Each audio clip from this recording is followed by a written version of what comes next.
All right, good afternoon, AP Seminar. So today you guys are going to work on logical fallacies.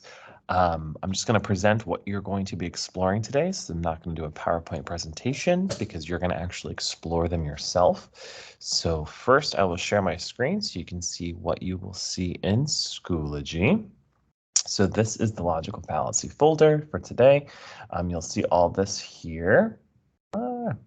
Things are my way, sorry.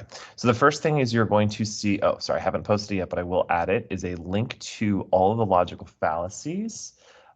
It is from Purdue OWL, not all of them, but most of them. It lists the definition of the logical fallacy, and for some it gives an example of them.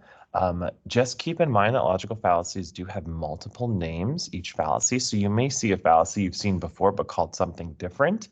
That's okay. Go with what you're familiar with logical fallacy is. The importance is just knowing what a logical fallacy is so that you can avoid falling into the trap that it gives. So you're going to explore all the logical fallacies, read through the definitions, make sure you understand them.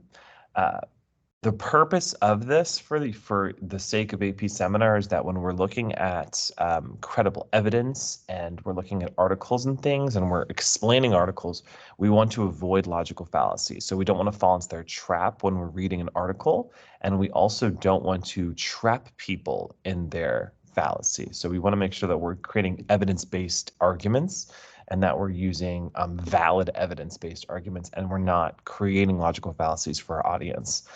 Just as we don't want to be duped by a logical fallacy, we're not trying to dupe anyone into a logical fallacy. So explore the logical fallacies, learn them, and then you're going to choose one, right? Yes, you're going to choose one logical fallacy.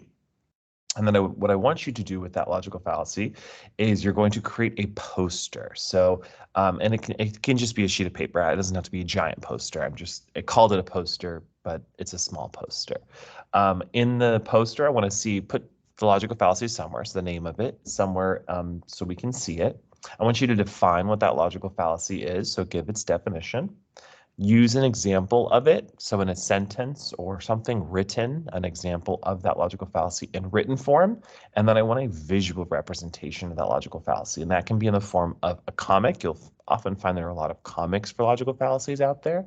It could be a meme if that is a representation of a logical fallacy. You can find a meme or make your own, or it can be a photo that depicts that logical fallacy happening. So explore and find. You'll see a lot of them already created for you if you just explore, and then add them to your poster. Once you've done that, here is a media gallery just below the description. In that media gallery, you're going to post your poster. You can just add images. So if you did it on paper, you can take a picture with your iPad or with your phone or whatever and add it in there. If you did it digitally, you could just do a screenshot and submit that. That's fine. But what will happen is everyone's logical fallacy posters will post here, and we can see everyone's kind of like a wall. Since we can't, well, you guys can, but I can't physically be in the room. It'll be a nice little visual for us. The last step is you're going to look through and read this Time magazine article that is riddled with logical fallacies. You're going to choose 2 of those logical fallacies, and then you're going to answer 3 questions about those 2. 1, what is logical fallacy? 2, quote using the fallacy, and 3, why is the quote misleading? So I want you to explain what it does to the reader.